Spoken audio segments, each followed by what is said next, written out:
राधे राधे दोस्तों, कैसे हैं आप सब। तो दोस्तों, आज मैं भागवत कथा का 9वां अध्याय कहूँगी, जिसका नाम है युधिष्ठिर आदि का भीष्म जी के पास जाना और भगवान श्री कृष्ण की स्तुति करते हुए भीष्म जी का प्राण त्याग करना।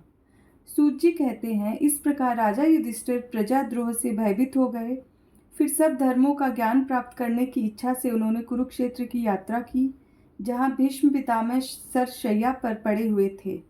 शौनकादि ऋषियों उस समय उन सब भाइयों ने स्वर्ण जटित रथों पर, जिनमें अच्छे अच्छे घोड़े जुते हुए थे, सवार होकर अपने भाई युधिष्ठिर का अनुगमन किया। उनके साथ व्यास, धौम्य आदि ब्राह्मण भी थे। शौनक जी अर्जुन के साथ भगवान श्री कृष्ण भी रथ पर चढ़कर चले।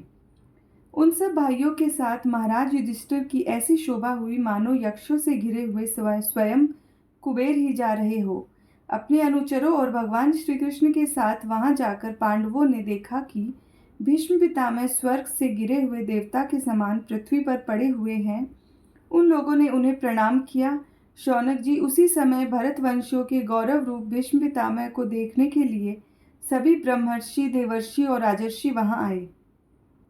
पर्वत नारद, धौम्य, भगवान व्यास, भरद्वाज शिष्यों के साथ परशुराम जी, वशिष्ठ, इंद्र, प्रमथ, त्रित, गृत्समद, असित, कक्षीवान, गौतम, अत्रि, विश्वामित्र, सुदर्शन तथा और भी सुखदेव आदि शुद्ध हृदय महात्मागण एवं शिष्यों के सहित कश्यप, अंगिरा पुत्र, बृहस्पति आदि मुनिगण भी वहां पधारे। भीष्म पितामह धर्म को और देश काल के विभाग को कहाँ किस समय क्या करना चाहिए, इस बात को जानते थे। उन्होंने उन बड़भागी ऋषियों को सम्मिलित हुआ देखकर उनका यथा योग्य सत्कार किया। वे भगवान कृष्ण का प्रभाव भी जानते थे। अंततः उन्होंने अपनी लीला से मनुष्य का वेश धारण करके वहां बैठे हुए तथा जगदीश्वर के रूप में हृदय में विराजमान भगवान कृष्ण की बाहर तथा भीतर दोनों तरफ पूजा की। पांडव बड़े विनय और प्रेम के साथ भीष्म पितामह के साथ बैठे थे। उन्हें देखकर भीष्म पितामह की आंखें प्रेम के आंसुओं से भर गई। उन्होंने उनसे कहा, धर्म पुत्रों, हाय हाय, यह बड़े कष्ट और अन्याय की बात है कि तुम लोगों को ब्राह्मण धर्म और भगवान के आश्रित रहने पर भी इतने कष्ट के साथ जीना पड़ा, जिसके तुम कदापि योग्य नहीं हो। अतिरथी पांडु की मृत्यु के समय तुम्हारी अवस्था बहुत छोटी थी। उन दिनों तुम लोगों के लिए कुंती रानी को और साथ साथ तुम्हें भी बार बार बहुत से कष्ट झेलने पड़े। जिस प्रकार बादल वायु के वश में रहते हैं, वैसे ही लोकपालों के सहित सारा संसार काल भगवान के अधीन है। मैं समझता हूँ कि तुम लोगों के जीवन में ये जो अप्रिय घटनाएं घटित हुई है, वे सब उन्हीं की लीला है। नहीं तो जहाँ साक्षात धर्मपुत्र राजा युधिष्ठिर हो, गदाधारी भीमसेन और धनुर्धारी अर्जुन रक्षा का काम कर रहा हो, गांडीव धनुष हो और स्वयं कृष्ण हो, भला वहां भी विपत्ति की संभावना कैसे हो सकती है। ये काल रूप श्री कृष्ण कब क्या करना चाहते हैं, इस बात को कभी कोई नहीं जानता। बड़े बड़े ज्ञानी भी इसे जानने की इच्छा करके मोहित हो जाते हैं। युधिष्ठिर, संसार की ये सब घटनाएं ईश्वर इच्छा के अधीन है। उसी का अनुसरण करके तुम इस अनाथ प्रजा का पालन करो, क्योंकि अब तुम ही इसके स्वामी और इससे पालन करने में समर्थ हो। ये श्री कृष्ण साक्षात भगवान हैं। ये सबके आदि कारण और परम पुरुष नारायण हैं। अपनी माया से लोगों को मोहित करते हुए ये यदुवंशियों में छिपकर लीला कर रहे हैं। इनका प्रभाव अत्यंत गूढ़ एवं रहस्यमय है। युधिष्ठिर, उसे भगवान शंकर, देवर्षि नारद और स्वयं भगवान कपिल ही जानते हैं, जिन्हें तुम अपना मेरा भाई, प्रिय मित्र और सबसे बड़ा हितु मानते हो, तथा जिन्हें तुमने प्रेमवश अपना मंत्री, दूत और सारथी तक बनाने में संकोच नहीं किया है, वे स्वयं परमात्मा हैं। इन सर्वात्मा, समदर्शी, अद्वितीय, अहंकार रहित और निष्पाप परमात्मा में उन ऊंचे नीचे कार्यों के कारण कभी किसी प्रकार की विषमता नहीं होती। युधिष्ठिर, इस प्रकार सर्वत्र सम होने पर भी देखो तो सही, ये अपने अनन्य प्रेमी भक्तों पर कितनी कृपा करते हैं।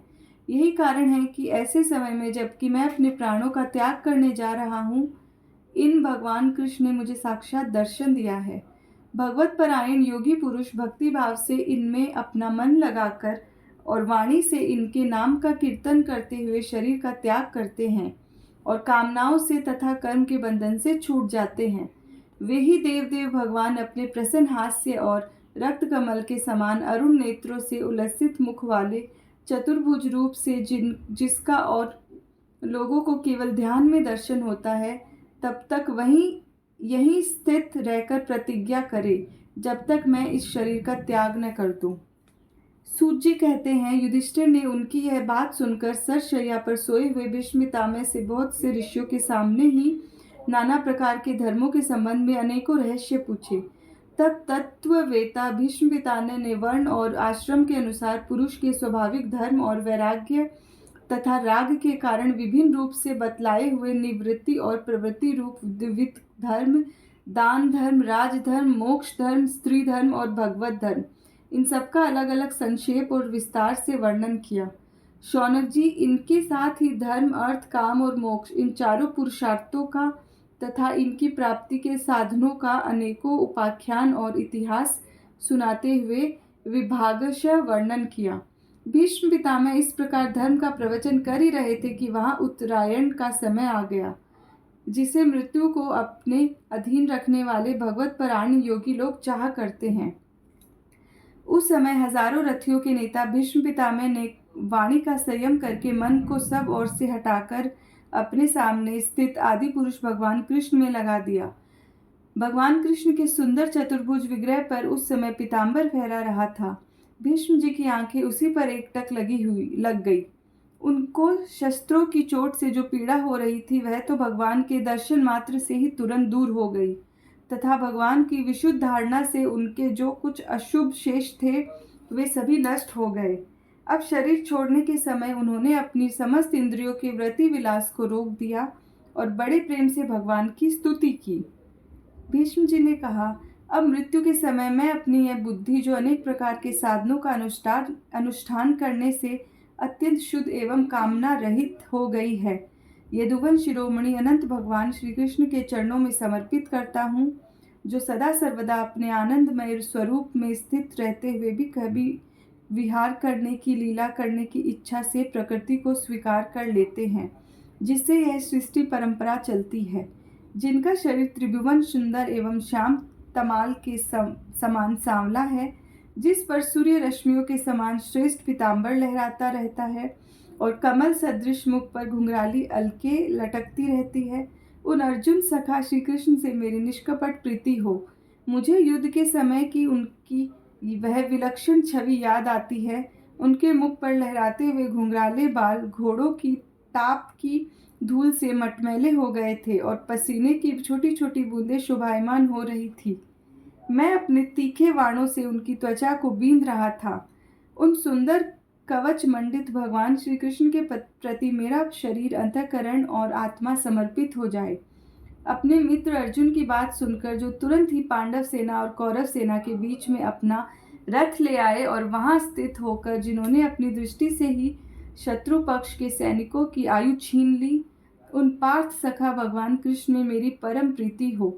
अर्जुन ने जब दूर से कौरवों की सेना के मुखिया हम लोगों को देखा, तब पाप समझकर वह अपने स्वजनों के वध से विमुख हो गया। उस समय जिन्होंने गीता के रूप में आत्मविद्या का उपदेश करके उसके सामयिक अज्ञान का नाश कर दिया, उन परम पुरुष भगवान श्री कृष्ण के चरणों में मेरी प्रीति बनी रहे। मैंने प्रतिज्ञा कर ली थी कि मैं कृष्ण को शस्त्र ग्रहण कराकर छोड़ूंगा। उसे सत्य एवं ऊंची करने के लिए उन्होंने अपनी शस्त्र ग्रहण न करने की प्रतिज्ञा तोड़ दी। उस समय वे रथ से नीचे कूद पड़े और सिंह जैसे हाथी को मारने के लिए उस पर टूट पड़ता है, वैसे ही रथ का पहिया लेकर मुझ पर झपट पड़े। उस समय वे इतने वेग से दौड़े कि उनके कंधे का दुपट्टा गिर गया और पृथ्वी कांपने लगी। मुझ आत्ताई ने तीखे बाण मार मार कर उनके शरीर का कवच तोड़ डाला था, जिससे सारा शरीर लहूलुहान हो गया था। अर्जुन के रोकने पर भी वे बलपूर्वक मुझे मारने के लिए मेरी ओर दौड़े आ रहे थे। वे ही भगवान श्री कृष्ण, जो ऐसा करते हुए भी मेरे प्रति अनुग्रह और भक्त वत्सलता से परिपूर्ण थे, मेरी एकमात्र गति हो, आश्रय हो। अर्जुन के रथ की रक्षा में सावधान जिन श्री कृष्ण के बाएं हाथ में घोड़ों की रास थी और दाहिने हाथ में चाबुक, इन दोनों की शोभा से उस समय जिनकी अपूर्व छवि बन गई थी, तथा महाभारत युद्ध में मरने वाले वीर जिनकी इस छवि का दर्शन करते रहने के कारण सारूप्य मोक्ष को प्राप्त हो गए। उन्हीं पार्थ सारथी भगवान श्री कृष्ण में मुझ मरणासन की परम प्रीति हो, जिनकी लटकीली सुंदर चाल, हाव भाव युक्त चेष्टाएं, मधुर मुस्कान और प्रेम भरी चितवन से अत्यंत सम्मानित गोपियां रासलीला में उनके अंतर्ध्यान हो जाने पर प्रेमोन्माद से मतवाली होकर जिनकी लीलाओं का अनुकरण करके तन्मय हो गई है, उन्हीं कृष्ण में मेरा परम प्रेम हो। जिस समय युधिष्ठिर का राजसूय यज्ञ हो रहा था, मुनियों और बड़े बड़े राजाओं से भरी हुई सभा में सबसे पहले सबकी ओर से इन्हीं सबके दर्शनीय भगवान कृष्ण की मेरी आंखों के सामने पूजा हुई थी। वे ही सबके आत्मा प्रभु आज इस मृत्यु के समय मेरे सामने खड़े हैं। जैसे एक ही सूर्य अनेक आंखों से अनेक रूपों में दिखते हैं, वैसे ही अजन्मा भगवान कृष्ण अपने ही द्वारा रचित अनेक शरीरधारियों के हृदय में अनेक रूप से जान पड़ते हैं। वास्तव में वो एक और सबके हृदय में विराजमान ही है। उन्हीं इन भगवान कृष्ण को मैं भेद भ्रम से रहित होकर प्राप्त हो गया हूँ। सूत जी कहते हैं, इस प्रकार भीष्म पितामह ने मन, वाणी और दृष्टि की वृत्तियों से आत्मस्वरूप भगवान कृष्ण में अपने आप को लीन कर लिया। उनके प्राण वही विलीन हो गए और वे शांत हो गए। उन्हें अनंत ब्रह्मा में लीन जानकर सब लोग वैसे ही चुप हो गए जैसे दिन के बीत जाने पर पक्षियों का कलरव शांत हो जाता है। उस समय देवता और मनुष्य नगारे बजाने लगे, साधु स्वभाव के राजा उनकी प्रशंसा करने लगे और आकाश से पुष्पों की वर्षा होने लगी। शौनक जी युधिष्ठिर ने उनके मृत शरीर की अंत्येष्टि क्रिया कराई और कुछ समय के लिए वे शोक मग्न हो गए। उस समय मुनियों ने बड़े आनंद से भगवान कृष्ण की अनेक उनके रहस्य में नाम ले लेकर स्तुति की। इसके पश्चात अपने हृदय को कृष्णमय बनाकर वे अपने अपने आश्रमों को लौट गए। तदंतर भगवान कृष्ण के साथ युधिष्ठिर हस्तिनापुर चले गए और उन्होंने वहां अपने चाचा धृतराष्ट्र और तपस्विनी गांधारी को ढांढस बंधाया। फिर धृतराष्ट्र की आज्ञा और भगवान श्री कृष्ण की अनुमति से समर्थ राजा युधिष्ठिर अपने वंश परंपरागत साम्राज्य का धर्म पूर्वक शासन करने लगे। राधे राधे दोस्तों, अगला अध्याय 10वां अध्याय अगली नेक्स्ट